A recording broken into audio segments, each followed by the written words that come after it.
What? That was pretty good. I don't know what you're talking about. It never happened. We should really record the podcast before we record the podcast. What do you say? Hey there, everybody, and welcome to the Android Central podcast that comes after the stuff we talk about before the podcast. It would be a lot funnier if you were actually among the five of us who, anyway. Well, you could invite everyone again. Again. Welcome to the show. It is Friday, February 20th, 2015. This is episode number 223.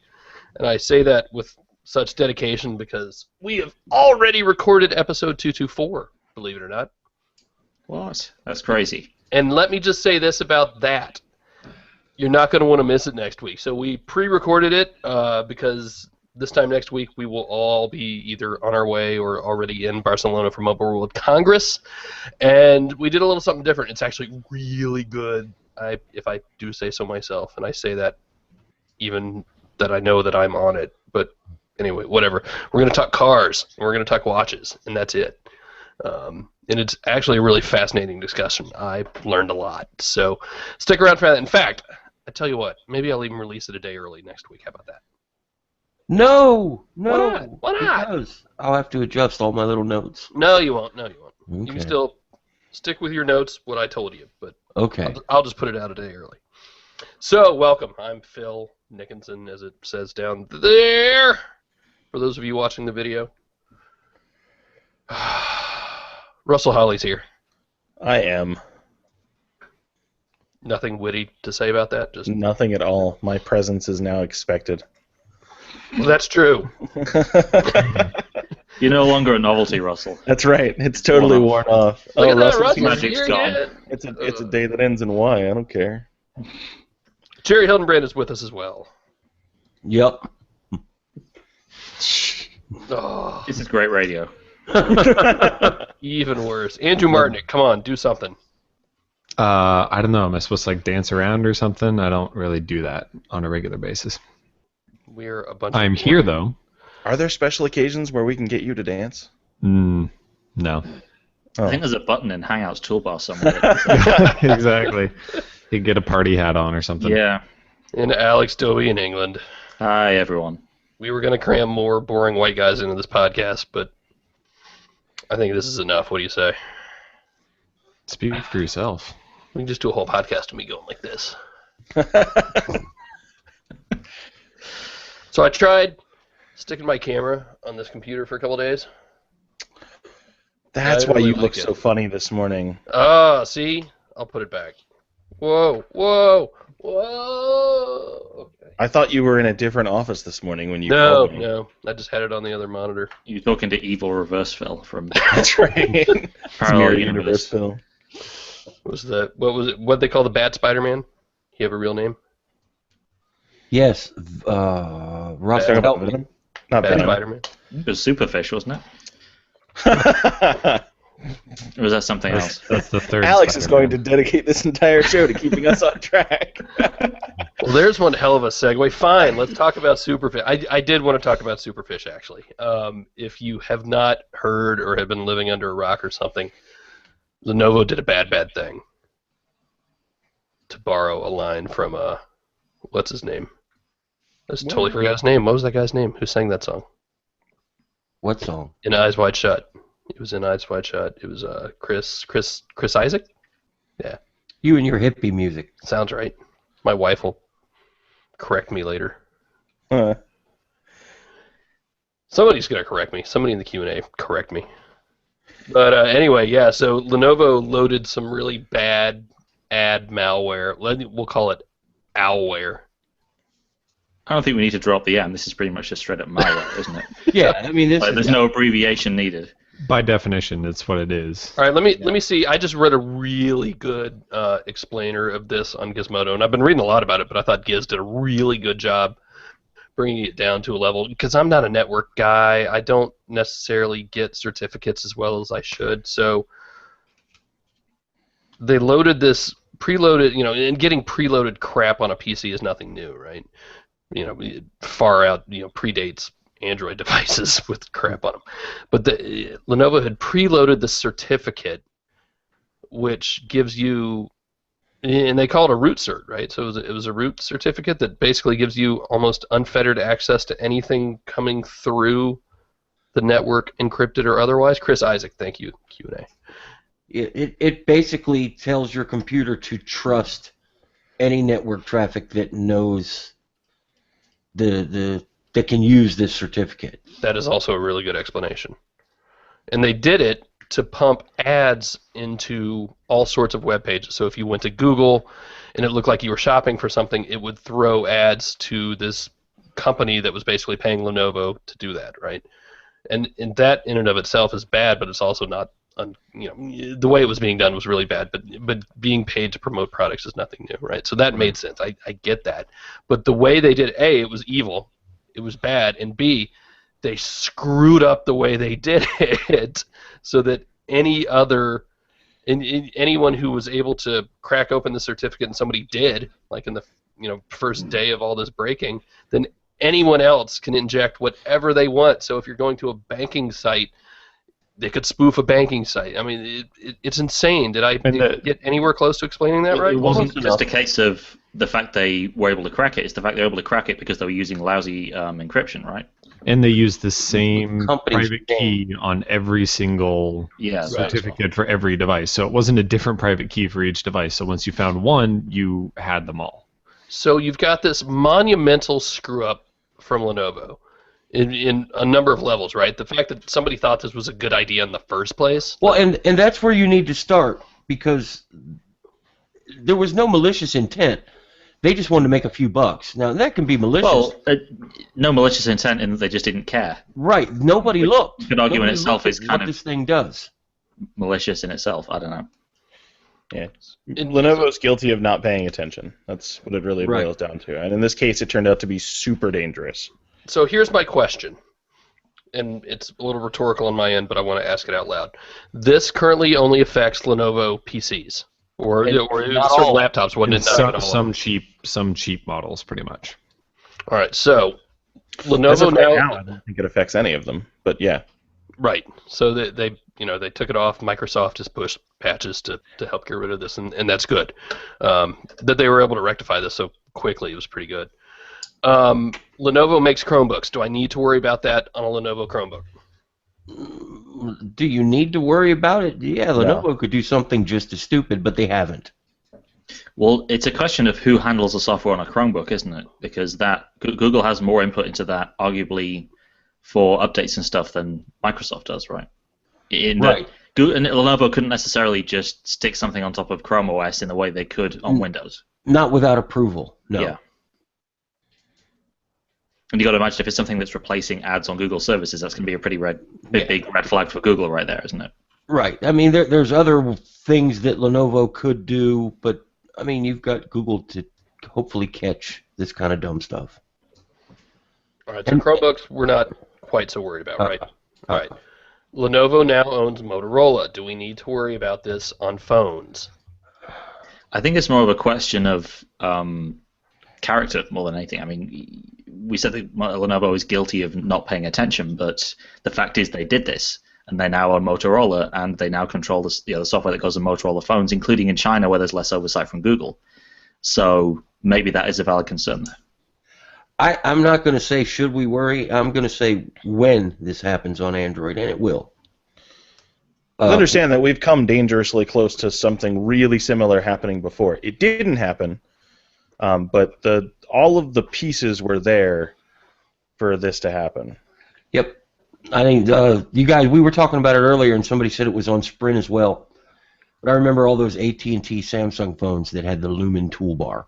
Built right into the browser, captures all traffic back and forth. That's step one to this exact same problem. And because manufacturers can alter the system so much, eventually something is going to slip through.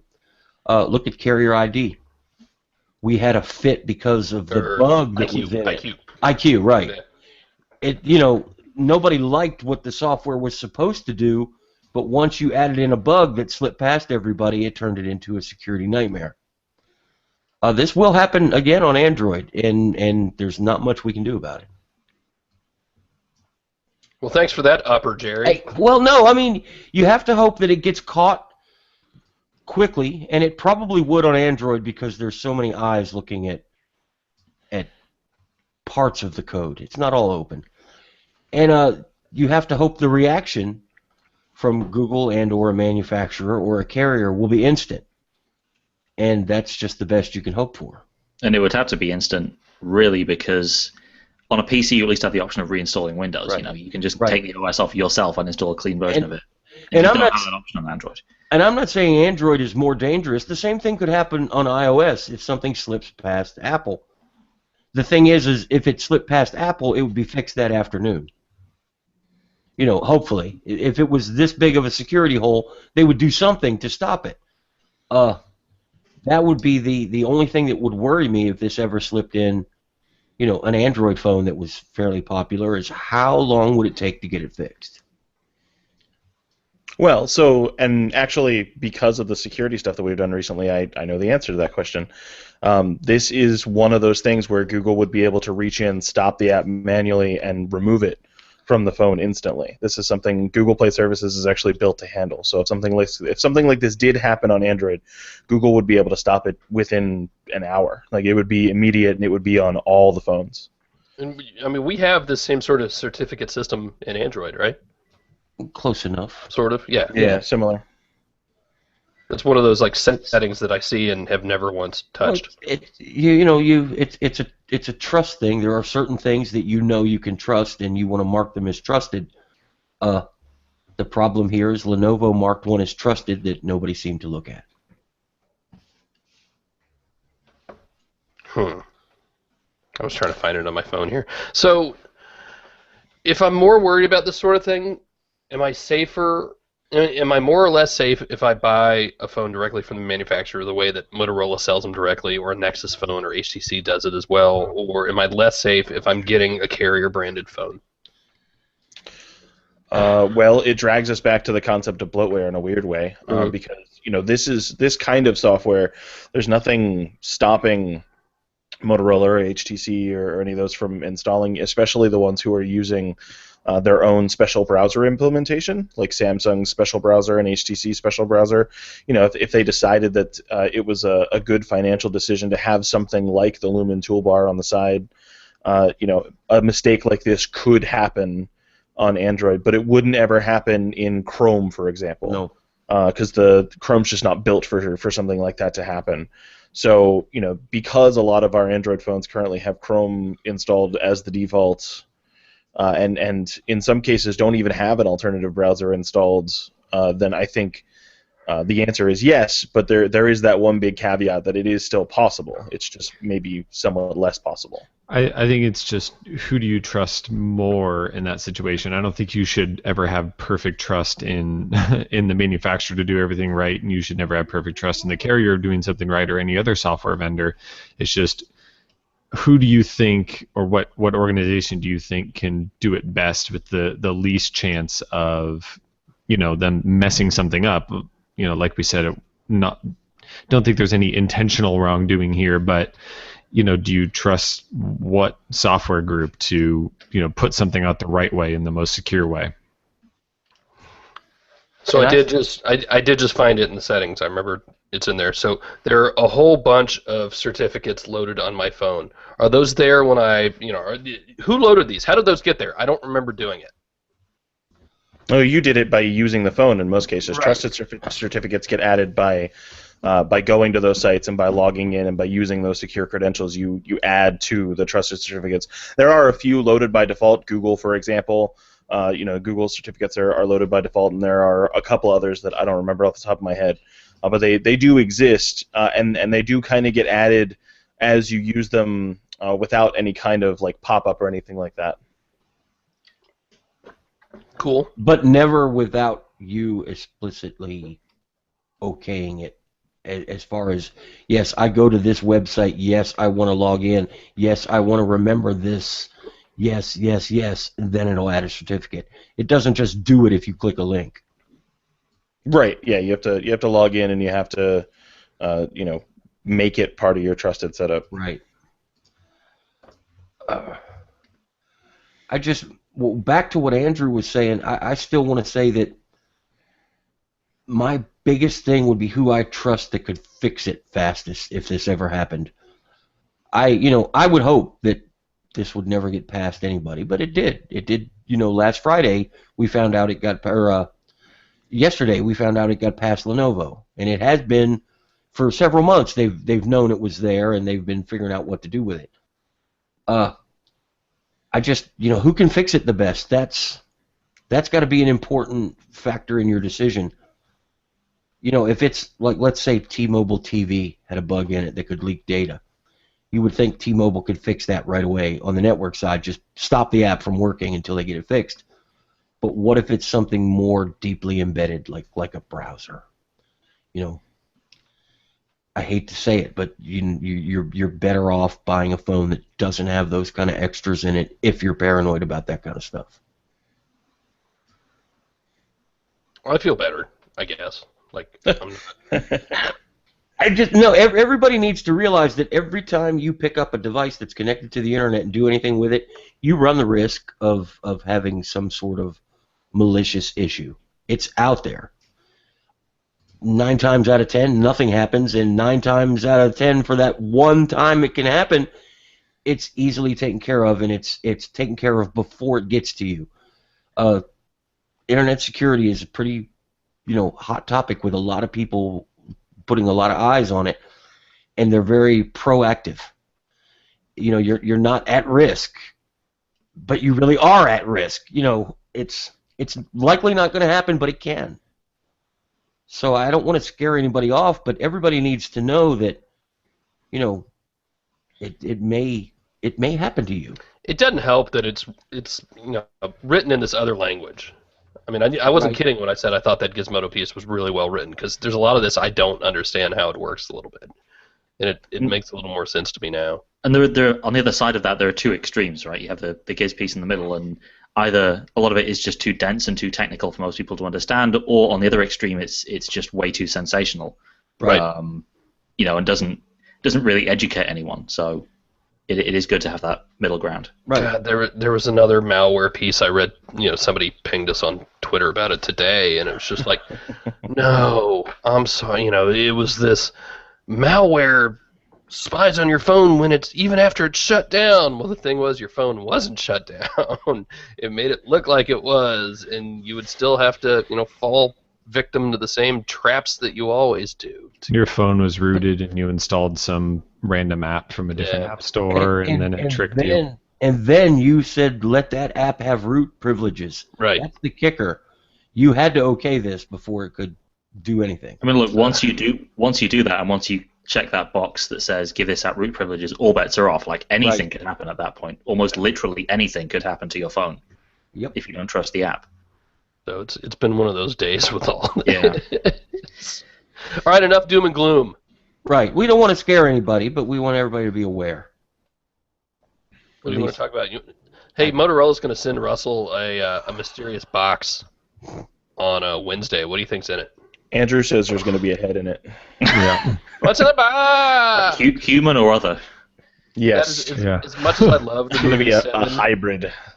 that is like the worst 12 seconds of acting ever. I'm sorry. And I love movie. I love 7. I think it's a great movie. But that whole what's in the box? Meanwhile, I won't give the spoiler. Definitely not his best work. No. So I think they're just going to troll everybody in the Northeast and send them really small snow shovels. Oh, that'd be great. I think it's going to be a box of Jiffy Pop and some sort of announcement of a free movie. That's my honest, for real guess. It wasn't something that I had even considered, but my favorite guess from the Q&A section is some kind of Amazon Echo competitor. Huh. That would be out of left field. Which, while out of left field, it's not like Motorola doesn't have all the parts to do that. True. They certainly have Bluetooth and speakers. I don't think we're expecting any traditional devices, are we really, at this point, from them? It's No. kind of outside of their normal release cycles. Yeah, but I mean, it's something like that. When I saw it, I went, huh, that's not impossible. Well, and that's good timing to talk about that. Actually, where did I put it? It's almost like I segued that on purpose. Ah, Phil was I not finally, on I your finally finished wavelength there. the review of this thing, of the Amazon Echo. Oh, I thought you reviewed the box. That would have been awesome. The box got a higher score, didn't it? Man, I tell you, I like that Echo a lot. Like, I have no use for it because I don't really want a Bluetooth speaker. But if I were in the market for a Bluetooth speaker, I would totally get this, just because it's like, okay, it's a Bluetooth speaker that does some other fun stuff. I think it should have a 3.5 millimeter line in for it, just because it's a nice backup. But Yep. it's a really fun little speaker, and for $99, if you have Prime, not bad at all. So anyway, look for that on Monday. It'll run on AC and iMore, I guess, because it works with iOS. The iOS experience is exactly the same as the Android experience, and that's nice to see too. There's no disparity there at all. So that's not a bad guess. I like that. Yeah, everything that would be everything fun. you need is in this box. That's the key right there, right? Right. It's not. I mean, it could be like a giant crate. You don't know what the size of the box is. That's true. I want to go on record saying that whatever's in the box, it will never be in stock on Motorola.com. You'll never be able to buy one, and nobody will know how it works afterwards because nobody's ever seen it. And I still want my little keychain NFC thingy, Motorola. Don't I have that? I thought I sent that to you. No. Oh. I didn't even know you were gonna. Now I'm happy. I love you. Let me see if I can. Well, I mean, I say that. I have absolutely no idea where anything is. The key link you're talking about. Yeah. Yes. They stopped selling that, right? Did they? I think so. I've think got so. one here. If I can find it, Jerry, I'll send it to you. Yay. Went the way of the Moto skip. Oh, I used the tattoos, the skip tattoos. I used those for a while. I found was the skip the magnetic one that Yeah. would like clip on your. I found that, so I've got one in here somewhere. Yeah, it was like I've- that suede thing with Yeah. the magnets in it. I got a bunch of those because I was gonna take them all apart, Found it in a box at home. try to put them into other things, but I never got around to it. See, now I don't have a better guess. That's a really good one. Yeah. Good job, people in the Q&A. If that's what it was, something somewhere would have leaked out by now. Come on, nobody can keep a secret in this industry. It's more likely something would have leaked out if it was a device that we're used to seeing, right? If it was even something along the lines of that weird ear thing they released, that I forget the name of. The hint. The hint. I actually have it sitting on my desk here. I mean, people were talking about wearables. I think it's probably too soon for a 360 competitor. I don't think it's something like a successor to something Motorola already makes. This sounds like a new product category, doesn't it? Right. If they were going to announce a new Moto 360, I think they would do something more than send boxes to a couple people while most people are on their way to Spain. Yeah, and I saw sites, thinking, hey, maybe it's a new Moto 360. I mean, that's pulled out of your butt. I saw them say, well, it's Way right too before early for Mobile that World anyway. Congress. Yeah, I mean, just because it's the same week before MWC, I mean, they're not doing an MWC announcement of anything. So, But it could also just be jelly beans and popcorn. it totally could. And Motorola, at least through PR, every Christmas sends something fun. I think this year it was popcorn. In the past, it used to be jelly beans. And I would send it to my wife's office or something and let the newspaper eat them up because I don't need that stuff. Oh, you know what? It could be lollipops. It could be lollipops. Could be lollipops. Did you ever see the box that they did for the launch of Windy Day? Yes. No. I still have my box Do you? from Windy Day. It was just amazing the amount of work that went into that. It was this little box, and you open it up, and it was like a pop-up book.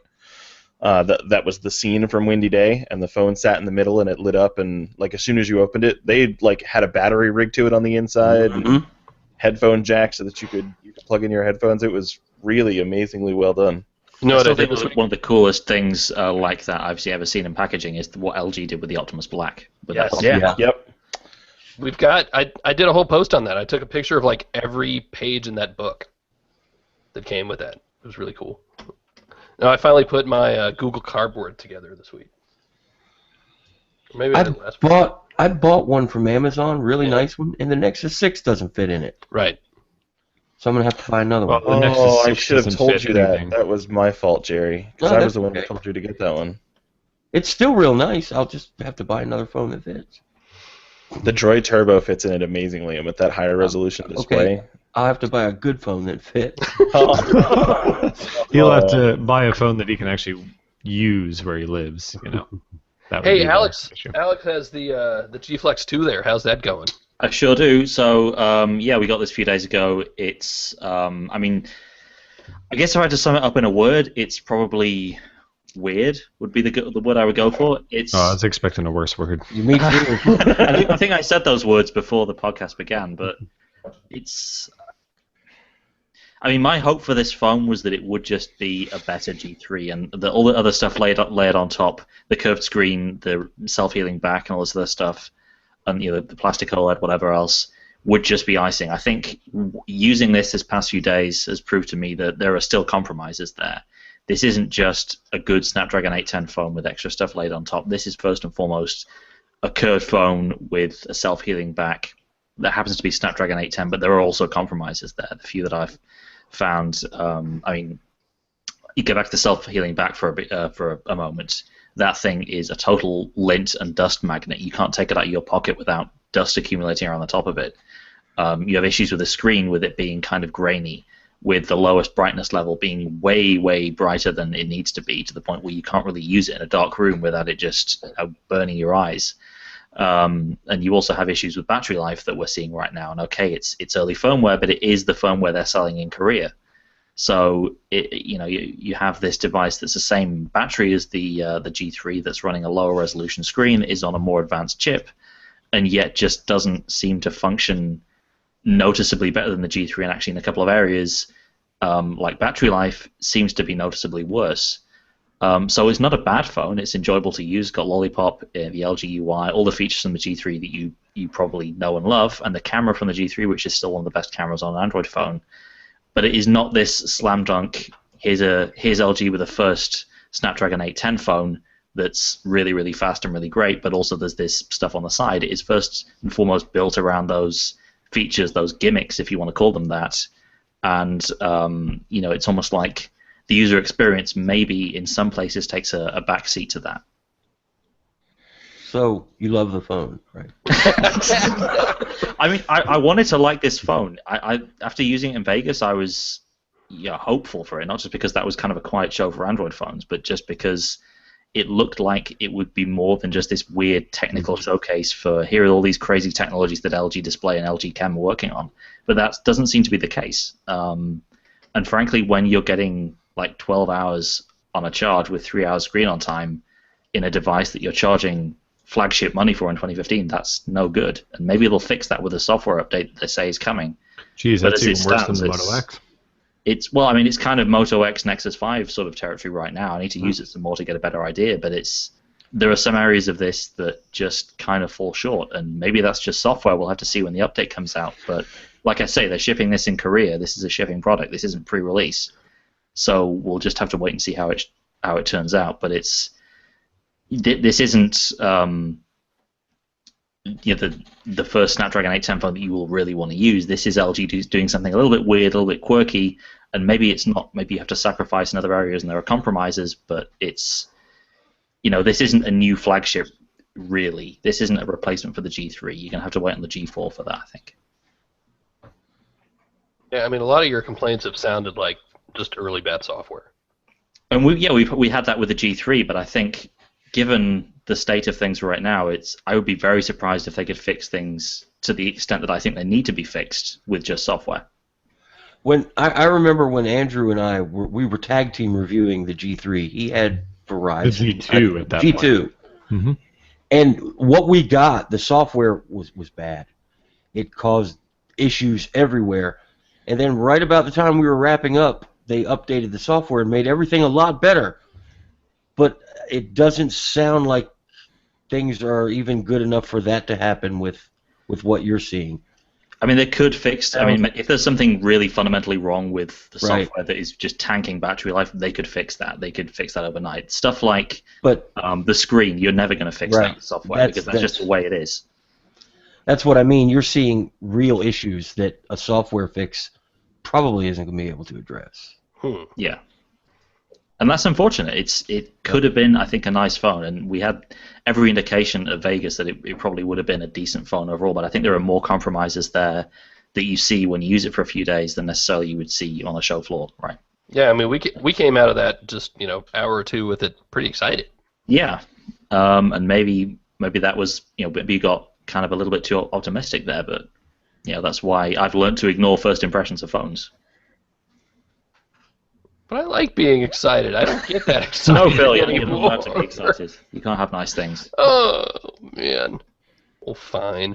Well, as long as we're talking about being excited, why don't we just launch into a preview of what we expected MWC, since we're not doing a live show next week.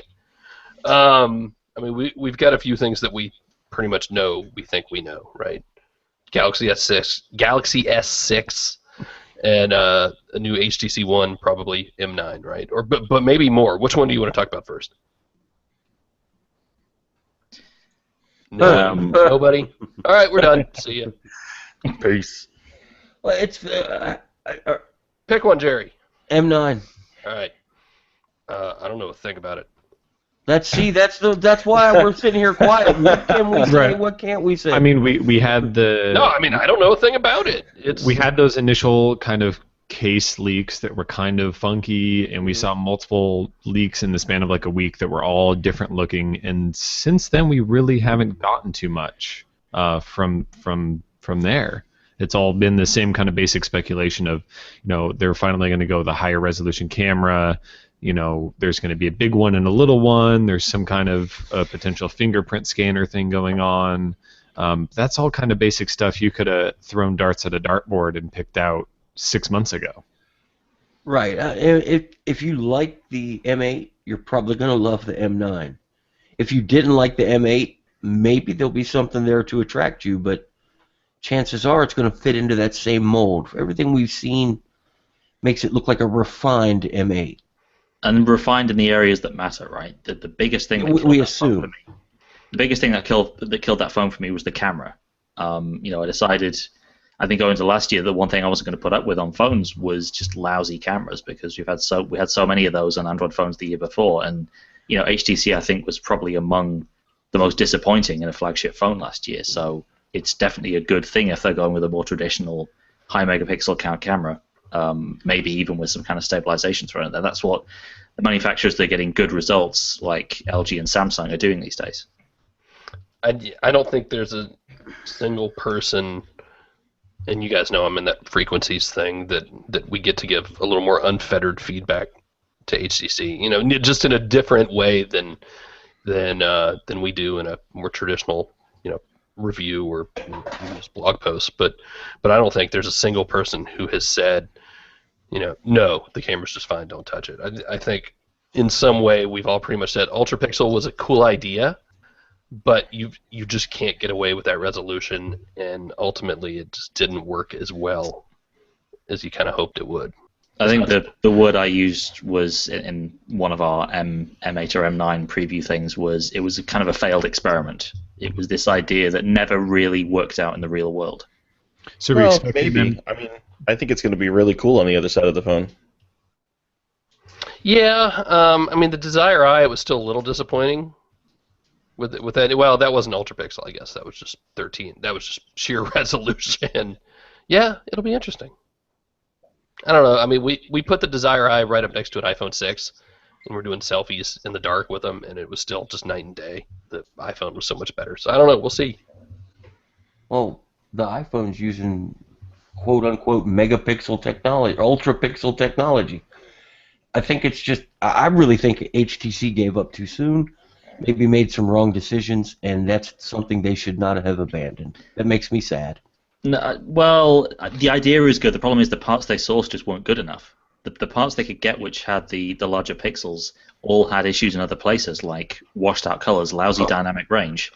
If they could get parts from somewhere that also, that sucked in enough light, but also had decent dynamic range and, stabilization built in like they had in the M7, then maybe they could do it. But the technology just didn't exist. And maybe it was good, but it just didn't work out.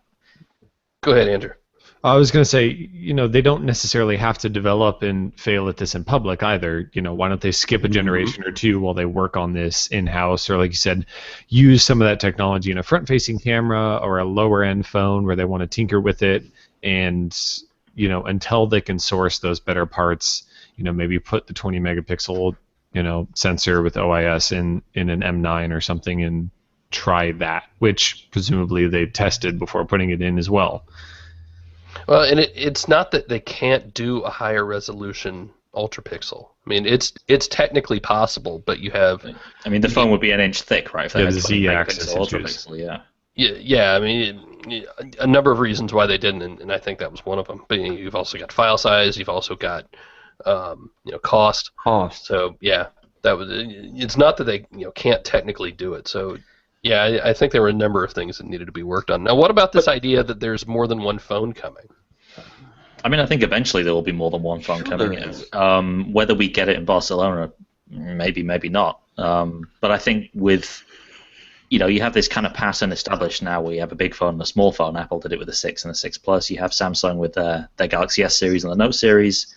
HTC kind did of it with the Mini. They did with the Mini and Max. the Max. They had 3 sizes there, but the Max was kind of weird and didn't work out too well. The Mini, Max was awful. yeah, you still see a lot of Minis in the UK. Mini phones, not mini cars. The Mini was great. I can't remember if I have one here. If I let somebody borrow it, the Mini was great. It was the same size as the M7. AT&T That's what I carried want. the Mini, didn't they? I think Verizon got it as the Remix. Mhm. Yep, that's what I have. It was That's the one remix. it was a good phone, a really nice size that was a lot easier to hold than the M8. But it just didn't, if you wanted, it wasn't a Z3 compact or anything like that. If you wanted to get that smaller size, you had to take a cut in camera quality, specs and all the rest of it. I like the idea that they're going to potentially have a larger version of the same platform, pretty much. Hopefully there won't be such a big delta between the specs on the two, where it's kind of like the flagship phone is 5-ish inches or something, and it frees them up to do the larger phone so that they don't have to try to cut down the middle and have one phone that's 5.5 inches and unwieldy. That's kind of my fear. I think it's important with HTC to remember that they're doing other things as well. They have this weird non-mobile, not focus, but separate track that they're working on, where the Re camera comes in, and there's this partnership with Under Armour that we haven't really seen anything out of yet. And Under Armour just bought all these fitness tracking companies, and I think it would not surprise me at all to see something just totally out of left field. Maybe not at MWC, certainly later this year. We're going to get some really interesting stuff. But And of course, we've got to remember HTC is still on board as a partner with Android Wear. They've not Yep. released anything yet. I think we've heard unofficially from people that, of course, they're working on stuff, but then they're always working on all of the things because everyone is. right. Okay, let's switch over to Samsung. What do we expect from them? Galaxy S6. I don't know why I keep trying to say Galaxy X6. Mhm. That's an entirely different phone. I can't. No, I don't. I just made that up. We've seen leaks. We've seen case leaks. We saw some more today, actually, I think. And that's just going to happen. That happens every time for most big phones. Yeah. And I'm not even sure that the case manufacturers have as good an idea as people think they do about what the phone is going to look like. I think people always read too much into these case leaks, and maybe it'll look something a little bit like that, but this isn't just a GS6 render with someone's case render put over the top of it. It'll be their idea of what the GS6 is going to look like, and maybe it's accurate, maybe it isn't, but we maybe shouldn't read too much into that. Thank you. I absolutely loathe renders because I can make them. Because it's plenty easy for them to put something up there just so they have a placeholder on Amazon, and then they can swap it out when they're ready to go. Exactly. They can start getting the search juice for it. So, It's either that or no image available. well, and it's Yeah. not hard for them to take a pretty good guess at what the Galaxy S6 is going to look like based on some of what the rough information that's come out. So, is it really hard for them to guess what the Galaxy S6 Edge or whatever is going to look like either? It's like, well, we already know what the Galaxy Note Edge looks like, so why don't you just render this curve onto that at a smaller size? It's And not all hard to they guess. get when they go to make those cases, because a lot of them happen in China, and they get either 3D designs to work around, or they get the like little plastic bricks that look like this. Yep. Where there's no details. It's just a plastic shape, and they go and build a case around that. So that's what a lot of these guys end up getting to work with, and then they build renders around that. And then the Samsung president stands up and makes fun of all of us at the beginning of the address. Happens every year. But I mean, what to expect from them? I mean, more of the same. They're going to give you a phone that has arguably the best screen in the industry. They're going to stick with their physical home button configuration. They're going to try to squeeze more metal into the phone because so many people have said they need to, whether they do or not. And they're going to put way too many options in the software that are going to confuse a lot of people, but there's a lot of people that love them. But I read on the internet they're not going to have so many this year. Yeah, you read that last year and the year before and the year before too. I think the difference maybe this year might be that Samsung has definitely started to change a lot of what they're doing with industrial design in the past year. Look at the Alpha, the Note 4, the Galaxy A series, and also the lower sales of the GS5 than they'd hoped. So if they're changing stuff on the hardware side, and we've already seen some software changes in the Note series, then it stands to reason that with a whole new year starting with a new flagship, that maybe they would look at revamping the software in the same way as they have the hardware. It's maybe a bit more plausible this year than it was in previous years. But to expect it to be a complete sea change from what we're seeing just on the Galaxy S5 that got a Lollipop update now is pretty insane. Well, no, I mean, look, what Samsung does is they put the old interface with the new OS. They've done that every year. If we're looking at what they would do with a brand new product, then maybe they would just take something. They would start from scratch, maybe with Lollipop as the base, and with a bit more deference to material design, maybe. And maybe they might do something new and unexpected and a little less overbearing than we've had from Samsung in the past. That's the hope, anyway. What's going to happen, though, is, at the end of the day on March 1st, you're going to hear people saying, well, this doesn't look any different. Well, that's good. Well, maybe not. I think if you look at what Samsung's done with the Note and the other metal frame devices, maybe it'll look like an evolution of that, but that's the way these things work. You're not going to get something that is completely different, doesn't look like any other Samsung phone, because they have a strong brand identity associated with that, even if the sales for the last flagship weren't what they would hoped. Samsung is going to do what Samsung wants to do. When you're the largest electronics company in the world, you trust your own people. That's. I just can't go back. Last year, everybody said, "Oh, Samsung is going to stop so many services," and then instead of taking any away, they gave us Samsung Milk. They gave us a new one instead. Samsung has a vision that's making them money. Even if they didn't make as much money last year as they did the year before, they still made, what, $7 billion on mobile alone?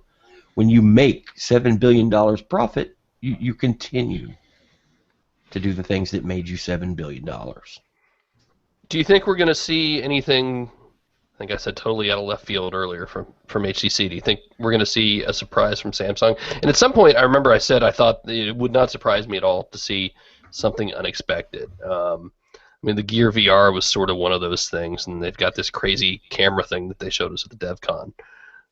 Do you think it's possible we're going to get something unexpected and totally unknown? So the rumor was that we would have a circular watch from them as well. That it's been a year since the Gear 2, the new Gear. I forget what the code name supposedly was, but it would be circular because circular watches are in right now. Circular smartwatches anyway are in right now. And we also have rumors about what they might be doing with the battery. Samsung put out a very kind of vaguely worded blog post on their Samsung Tomorrow blog about how 2015 is going to be the year of mainstream wireless charging. And you think, okay, doing that so close to a major product announcement, maybe they're going to go with built-in wireless charging, especially when they're talking about how thin they can make these things, so that maybe they're finally at the point where they have it built into the stock back panel and not as an accessory that you add on after the fact.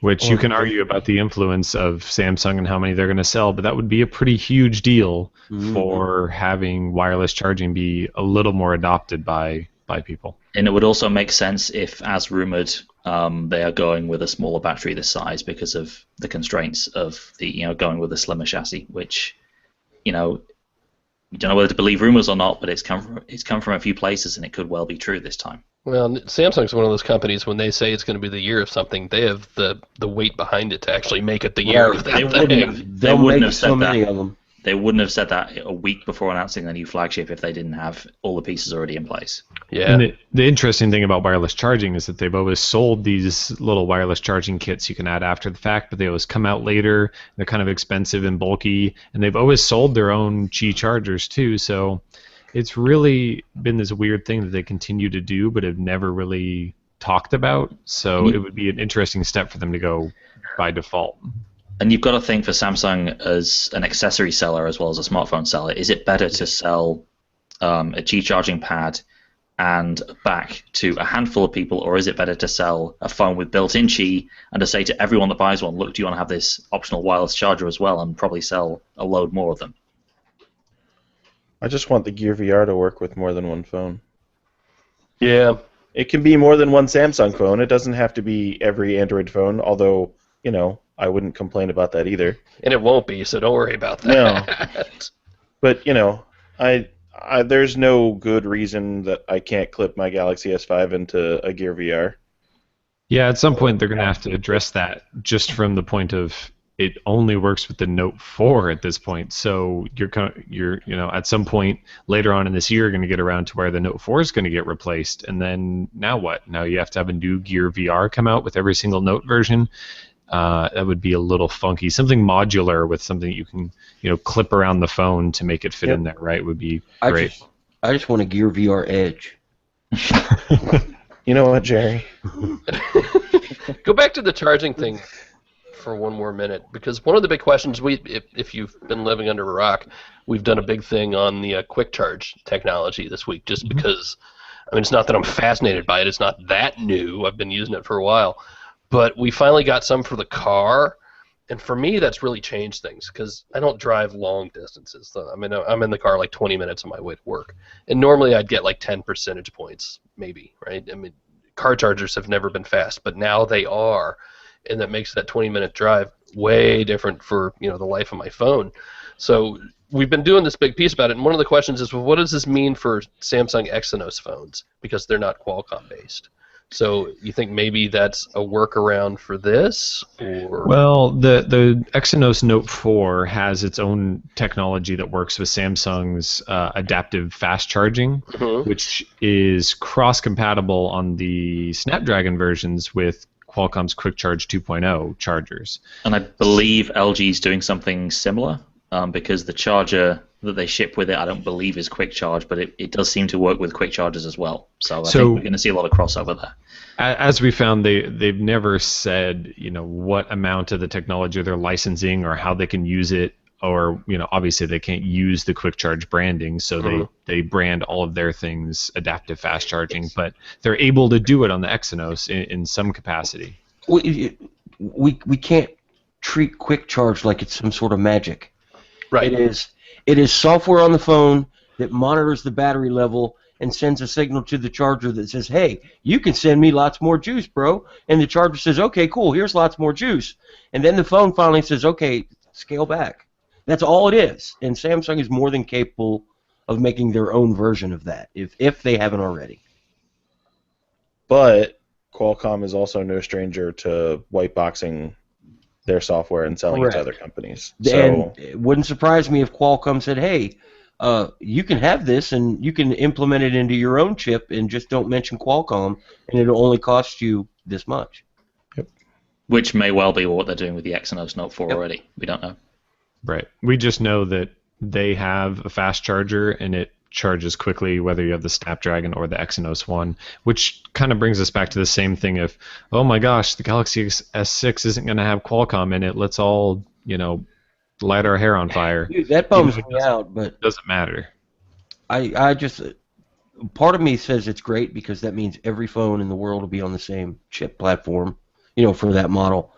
The other part of me says, I remember the last LTE device that came to America with an Exynos processor in it, and man, did it suck. Get rid of that. So, but a lot has changed since then. Right. I'm a little tentative. I want to see what's going on. I think it's been really entirely weird that we've gone as long as we have, where Qualcomm is the only company making chips for popular phones. When we all first started doing this, we had cool stuff from Motorola, we had cool stuff from Qualcomm, we had cool stuff from Samsung, and they were definitely not all equal.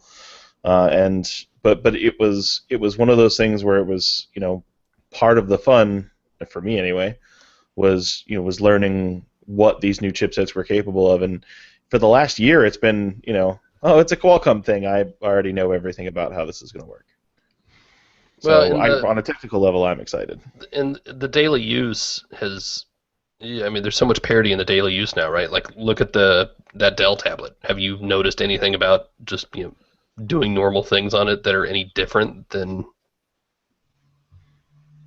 No, it's all been normal, same stuff, and because it's an Intel processor, I know on a technical level where some of its strengths are, and so I'm going to probably this weekend do some stuff with like video encoding, just because it's one of those things where it's a real world thing that I can look at go really fast and know that it's going really fast because it's Intel. Does it play Clash of Clans any harder than other? It plays Clash of Clans exactly the same, although bigger. And boss mode, one of my favorite things to do with the Xbox. What else from MWC? So, well, we said, is Samsung gonna surprise us with anything at MWC? Yeah, somebody answer me. No. Samsung. Yes. Samsung is big enough that if they want to surprise us with something, they'll hold another event. MWC is going to be about this phone that they expect to sell 75 million of.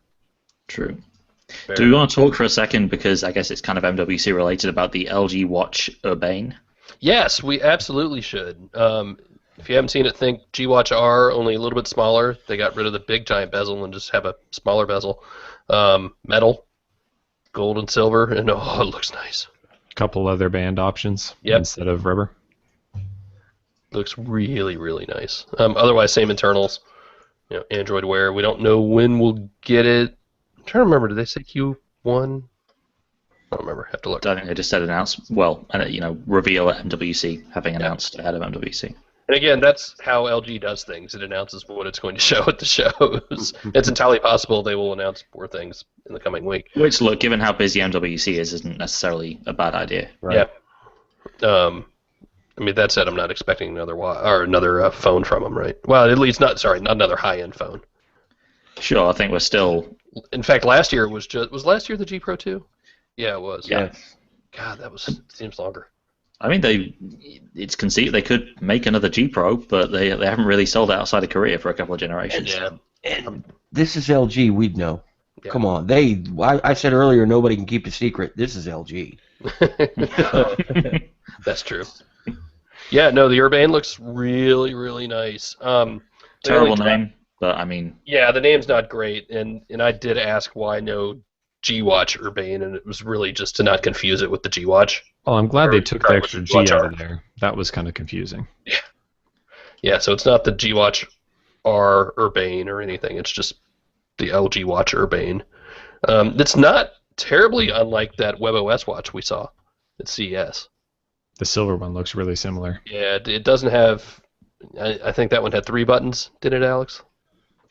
Yeah, and actually it's kind of built into the function of these various things in WebOS. One, I think, was a home button, one was menu, and one was for like some kind of weird notification pane type quick settings thing. That it's possible we'll see some kind of a WebOS watch from LG as well, but the hardware is basically the same. They can put whatever OS they want to on this thing. They could well, in some bunker in Seoul somewhere, have a version of the Urbane with WebOS on it. It's entirely possible. If you say that word one more time, I think Derek appears. What, Urbane or WebOS? Either or. Either one. Anything from Asus and Huawei or anybody else? Huawei, I think we got a press conference from them. They've been doing Honor stuff recently. I think the 6 Plus is due to launch in Europe. Asus, we'll have to wait and see. I don't think we're expecting anything particular from them. Well, they came out with their two interesting devices at CES. It'll be interesting if we actually get to put hands on and see the Zenfone Zoom. That would be really cool, because that was still very much behind thick plexiglass at CES, and a couple months later, maybe they're ready to show it. Cool. I feel like I'm forgetting somebody. Sony. Yeah, Sony, I don't believe is having a press conference. They're due a new tablet. We'll have to wait and see what they do there. It's been a while since they've refreshed their full-size tablet, the Z2 tablet. The rumor was they're not going to go with a refresh of the actual phone stuff, the Z3 range, until the middle of the year. Supposedly they're looking at switching to a 12-monthly release cycle was the rumor. That's still not confirmed. Of course, they were on a 6-monthly thing before. They call that the Alex Dobie plan. Right. Yeah. They know. They're never going to make that mistake again. So we're not looking at new phones from Sony, probably maybe mid-range stuff, but nothing earth-shattering there. And of course, Sony is not in a fantastic financial situation right now, so we'll have to wait and see what they do later in the year with the new flagship. I didn't pick up one of their tablets last time. I'm looking forward to a new tablet from them that I can play with. They're nice. They did a good job with the Z3 tablet and the Z2. We kind of ignore the Q&A this week. I apologize for that. We had a lot of good stuff to talk about. Let me just fly through it. Thomas wants to know, with Google Wallet, with Google rumored to revive Wallet, do you guys think they'll actually market it this time rather than relying on word of mouth as they are now? That's only half that battle. It's not a matter of buying commercial, airtime and saying, here's Google Wallet. You have to get these partners on board. Well, what partners do you need to get on board, Phil? Banks. All of them. But they already have that. Credit card processing companies. They really don't. You can already plug in your bank account to Google Wallet. You're talking about getting better deals for credit cards. I could see that. But they have banks on board. You can fund your Google Wallet account with any bank account. You can fund your Google Wallet account, but you cannot pull directly from that account.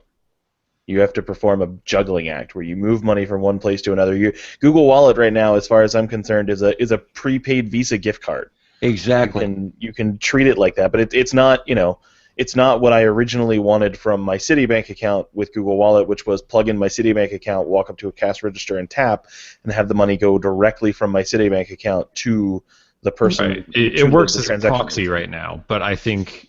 But my point being that it works now better than the word of mouth has carried it to be adopted. Right now, the issue is that people don't use it no matter what. And I don't think the fact that they're not using it is due to the fact that you can't get money into it. It's the fact that people just don't know how to use it. They don't know where they can use it. They don't know anything about it. They haven't even gotten to the point where they're upset about the credit card situation. I think if they made it like PayPal, where it automatically takes funds, and Google told people, hey, you can buy stuff off the internet through this, and this is the protection we offer, a lot more people would use it. So I think it's a bit of both. I think they just haven't done any marketing for it at all, so I think that they need to start to do that if they want somebody to use it. And obviously a part of it has to be that it's maybe insulation against Apple Pay. If they want to stop Apple just taking over this area entirely, then they need to, I hate to use the term, but double down on Wallet to get it as even, remotely competitive with what Apple's doing. I mean, to Russell's point, the rumor is that they're working more closely with credit card issuers and banks to, maybe kick back a little bit of the fees so that they don't charge as big a fee as Apple does, and actually work with these guys rather than try to subvert them.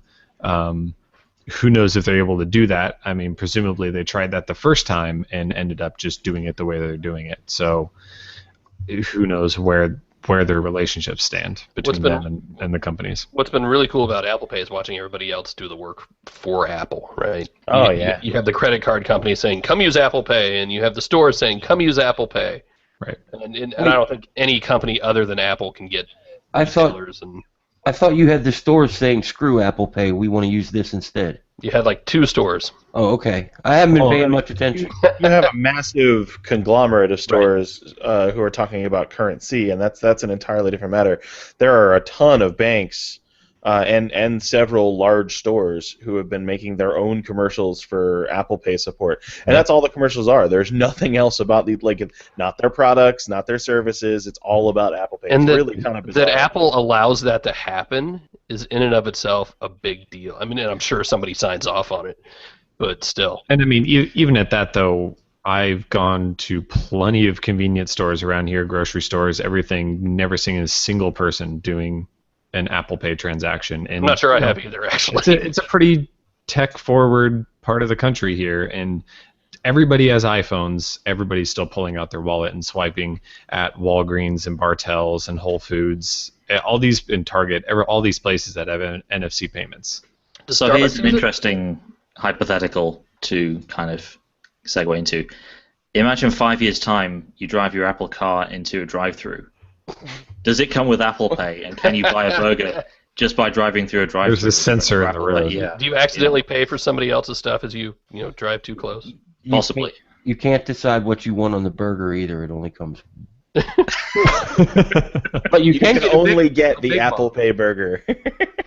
Cedric wants to talk about notifications and vibration settings, and I need to write an article on how it's just a mess and a failure. And I'd rather talk Google's about fault and payment also providers. We did this last week, but it's Google's fault, it's the manufacturer's fault, it's everyone's fault, and it's terrible. And it's either fixed in Android 5.1 or it's not, depending on who you ask. I think Alex came down to the result of his rant a couple days ago was Google shouldn't have given the manufacturers the ability to screw it up this bad. Yeah, pretty much. Oh, that burns inside.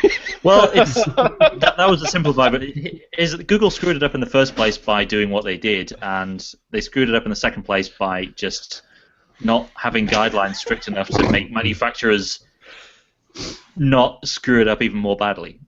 Google did a piss poor job with the UI. Agreed. Yeah. Well, you have a situation where the likes of LG have you either have mute sound, you either have vibrate sound or do not disturb. There is no easy way to get to priority there. It's horrible. And, LG has to take responsibility for that, but so does Google. And so with the Lollipop update on the T-Mobile Galaxy S5, the US versions have it slightly better, and I think they actually did it better than the way Google does it. Not as good as HTC did it, which is just strip everything out, but basically you still, when you hit volume, you can go through the volumes, go to vibrate, go to mute. And so if you never want to touch the priority stuff, it's unbeknownst to you, it's happening, but you can still just volume down to mute. And I think that that's at least something that people understand. And here's the crazy thing with the way LG's doing it. So the whole reason you don't have mute in stock Lollipop is because Google wants you to use priority and do not disturb. The way LG's doing it is they don't provide they have the thing in there that forces you not to use mute because mute just isn't there, but they also have just no way to get to the thing that Google wants you to use instead of mute, which is priority. It's just insane. Everybody needs to remember that HTC is using the same version and the same APIs as Samsung and LG and Google. And HTC did it so it looks the exact same way. The ability to do it the way we all seem to want is in there. I have my theories why Google didn't do it. I think part of it is they want you to be always online or, always be connected to certain people. That's why they did the priority system. Another is they want you to go to the Play Store and spend money to buy an app that'll fix it the way you want it. I don't know why Samsung didn't do it. That puzzles me. I really didn't mean to send us down that road again. I'm sorry. I really did. As soon as you said the sentence, I just. Well, let's do this instead. Can we blame Russell for Android 5.1 not being available yet? It is totally my fault. Yeah. I am absolutely responsible. I forget He's keeping that. Sorry, go ahead. Yeah, I forget who I saw say it on Google Plus, but 5.1 is 4.3. Jerry knows what I'm talking about. Yep. Yep. I did have to think about that for a second, but you're right. It's out on some phones somewhere, and you can't actually get the code yet. And look, what's new in there that we know of so far? And some new drop-downs and animations and probably bug fixes. It's not worth... If it's on a phone that's being sold today, you can get the code if you want to go manually push all the patches. So ROM makers, give us 5.1 if you want. You could even call it 5.1. But for the average person out there, all you need to remember is that the 5.0 you see on a Nexus phone is not the same 5.0 you see on a Samsung phone or an HTC phone or even a Nexus tablet people are free to pick and choose what parts of the code they want to use and what parts they don't. If there was one thing I could teach anybody, it's exactly that. That Lollipop on HTC is not Lollipop on Samsung. Right. It's not Lollipop on Motorola. It's just not. Anybody that's been around long enough and had a Nexus S, you know, depending on where you bought your Nexus S, it had one of 4 different software versions on it. And none of that's changed. It just, companies have done better to make it look like everybody's on the same version, but they're really not. Yeah. Kevin also mentioned maybe Motorola's doing an Android TV game system. I don't think that's what. Nah, I don't think that's where they're going with this. Probably not. I'm just not sure they need to spend time on that. Yeah. Are you guys aware of how hard Samsung is going to crush 2015? Asked Joe. No, I'm not. I'm not aware. I am absolutely aware because I've been to the future just like you. Well, Phil's been to the we future. walked He already hand in recorded hand. next week's podcast. That's right. Young That's Jinon asks, will Android updates ever be as smooth as iOS updates? When will we stop having to wait for an OS update? You Never. won't. It's just not built for that. And Well, I mean, everybody on iOS has to wait for the updates. They just wait the same amount of time. well, yeah, I mean, they are Or a different amount of time. fundamentally differently built systems. I mean- I've said it before. We are all spoiled by iOS updates. And go back to the thing I wrote, I think, about a year ago, Yep. that explains exactly why that is the case, how it is just built into Android that you can never have simultaneous updates across the entire ecosystem. For the same because it's reasons we just said. Exactly, Lollipop yeah. on HTC is not Lollipop on Samsung. It's not Lollipop on Motorola. It's just not built that way. So we actually do a disservice anytime we use a headline that says Android 5.1 is now available, right? Whatever the next version number is available. Because while it isn't. You need to clarify and you need to qualify it and say, no, 5.1 is available in AOSP, which is totally different than what you get on. It's not totally different, but you know what I mean. It is not the same thing as what you get on your phone. It's just not. It's a code repository. That's And what it is. when it comes to software, it's either exactly the same or not exactly the same. There is no degree of difference. I would love for updates to work like they do on iOS. Well, to push that, what feels like a natural, that feels like what an update should be. But the difference is, if you pay $100, you can get iOS updates right as they come out. But everybody else has to wait 6-8 months. Well, then there's that. Well, and they're bug fixes while they're doing that. Just kind of like Android. If you want to buy a certain phone, you get the updates the minute they're available. If not, you wait.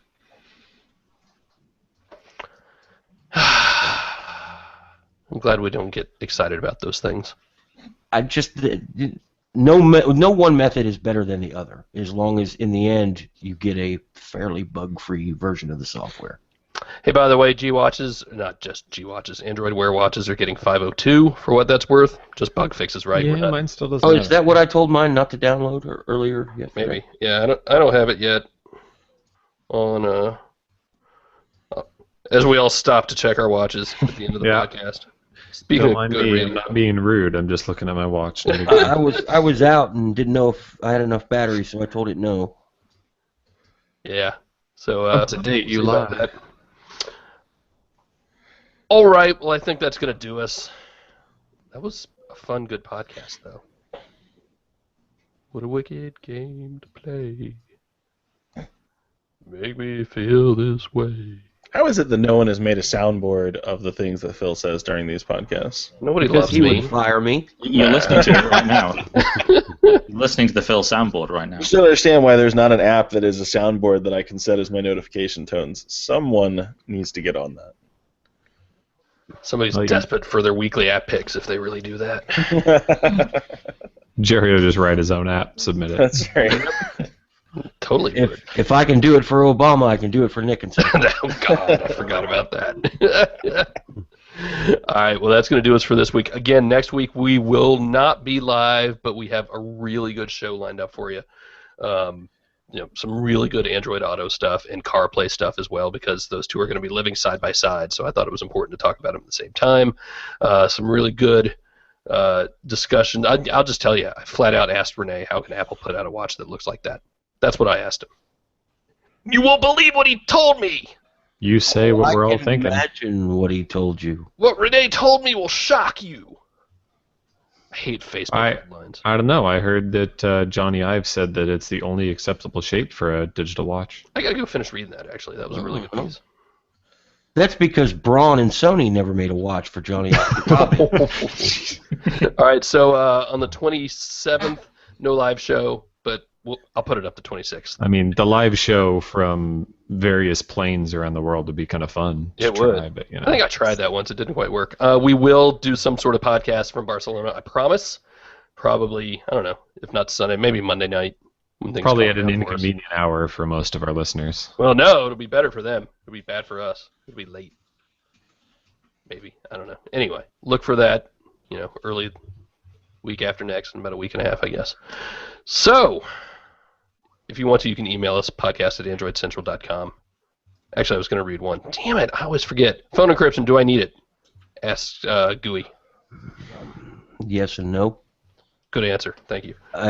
Depends on what your needs are. I'm going to say no. I'm okay without it right now. I get why it's there. It's important. But It as long as you use password protection on your lock screen religiously. Yeah. If you told me no, I don't need it, I couldn't argue with your needs. And we should mention, now that we're starting to get phone shipping with Olipop, like this thing right here, this does not have encryption defaulted. for those of you who full can't stop. see Alex, that would be the G Flex. That would be the 2. G Flex 2, yeah. In the future, anytime Alex angrily says this thing right here, he's talking about the G Flex 2. Yeah. So I think some people are thinking that because the Nexuses came with encryption defaulted on, that would be the case on every Lollipop phone. Not the case on this thing here, the G Flex 2. So make of that what you will. Chances are that'll be the same. It'll be up to the manufacturer as to whether they want to do that or not. And you would imagine, given the current I/O overhead involved with doing that most probably would go for performance over security. There's a story in there that Russell and I are working on, so stay tuned. There's plenty of things Google could do differently, and they're not. Podcast@androidcentral.com. Yeah, we're gonna try to figure it all out. We are brought to you by the Android Central Store or shopandroid.com.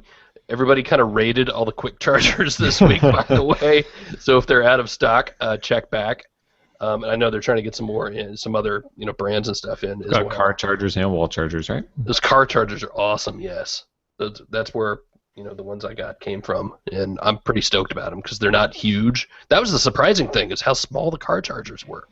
I've got I need to write up something on this before I go because I'm going to take it with me. This is a travel charger that's in there, and the prongs fold up, which is super important. So, in fact, I think that's one of the ones that almost sold out. So, yeah, there's some really good stuff going on there. And I think that's it. I think we're done. Jerry, Alex, Andrew, go find us on the social stuff. You got, not you, anyway. Jerry, Alex, Andrew, Russell, people at home. Thank you. Bye. Bye. Bye. Bye.